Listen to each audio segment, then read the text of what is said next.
युवा मोर्चा जिलाध्यक्ष जी ने आपको बताया कि जो हमारे सोनू भाई कश्यप जी, उनको जला करके 4 ठाकुरों ने मार दिया गया। अब ये बताइए कि मेरे समाज पे, जबकि बसपा, सपा, कांग्रेस, भाजपा को हम लोगों ने एक एक बच्चे ने हम लोगों ने उन्हें वोट दिया, उनको दलदल में से निकाल के महल में ले जाने का रास्ता हम लोगों ने तय किया। अब सम्मानित साथियों, आप लोग एक बात बताइए मुझे, आप हमारे समाज ने एक एक वोट दे करके भाजपा को सत्ता में पहुंचाने का काम किया, मगर भाजपा ने सबसे ज्यादा जुर्म इस समाज पर किया कि नहीं किया? बताइए, आप हाथ उठा के बताइए भैया। देखो, मेरे साथ अगर आपको बैठना है, अगर मुझे बुलवाना चाहते हो तो बोलना पड़ेगा। जब तक आप बोलोगे नहीं तब तक मुझे मजा नहीं आएगा। मेरे समाज पे 4 ठाकुरों ने मेरे भाई को, मेरे बेटे को आपके बीच में जिंदा जला दिया गया।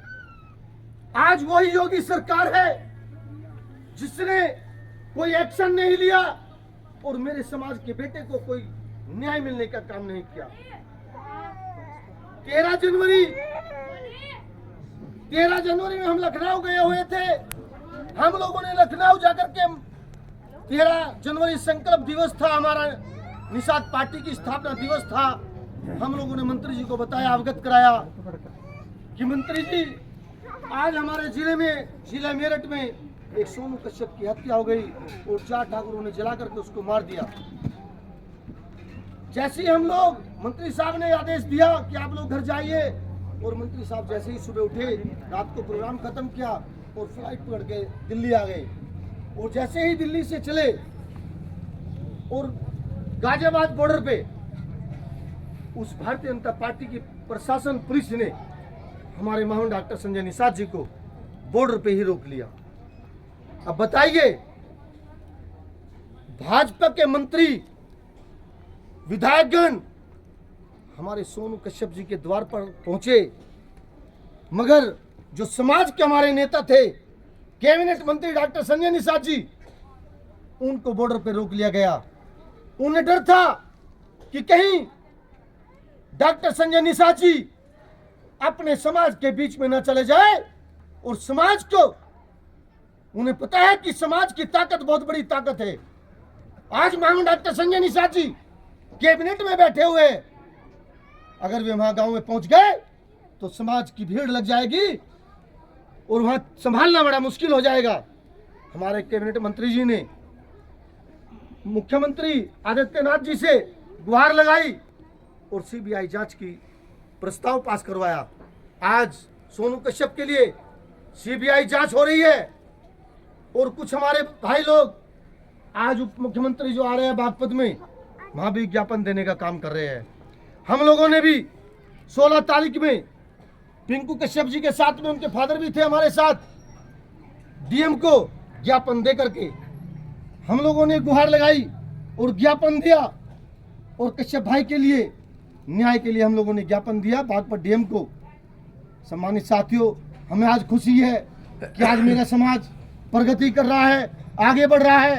आप मुझे एक बात आइए, आप लोग, हम लोगों की 10 वोट है और हमारे चौधरी भाई है, उनकी 2 वोट है, 3 वोट है।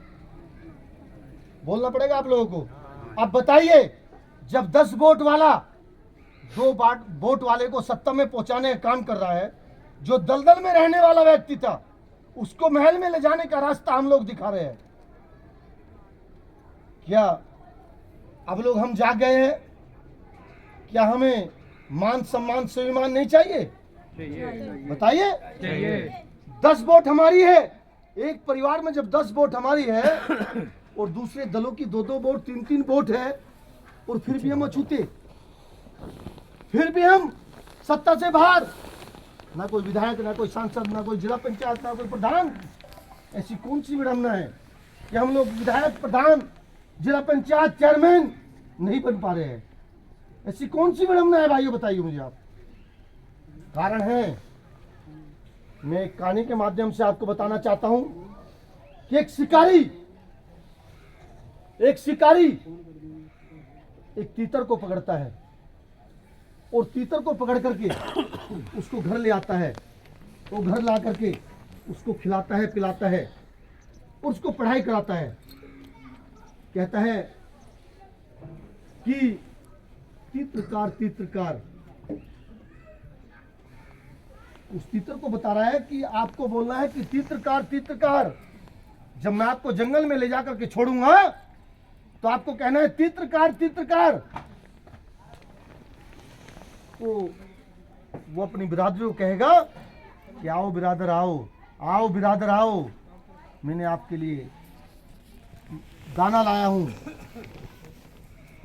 अब जिस तरीके से कसाई तीतर को पढ़ाई करा देता है और उसको जाल में जंगल में ले जाता है, और जब बरवाले के जंगल में कसाई बड़ोत से चल करके आया और तीतर को लेकर के आ गया, उसने जाल बिछाया और तीतर को उस जाल पे छोड़ दिया, क्योंकि तीतर तो पढ़ाया हुआ था, उड़ सकता नहीं था। उसने कहा तीत्रकार तीत्रकार। जब तीतर बोला तो उसके बिरादरी भाई बोले, अरे हमारा भाई आया है।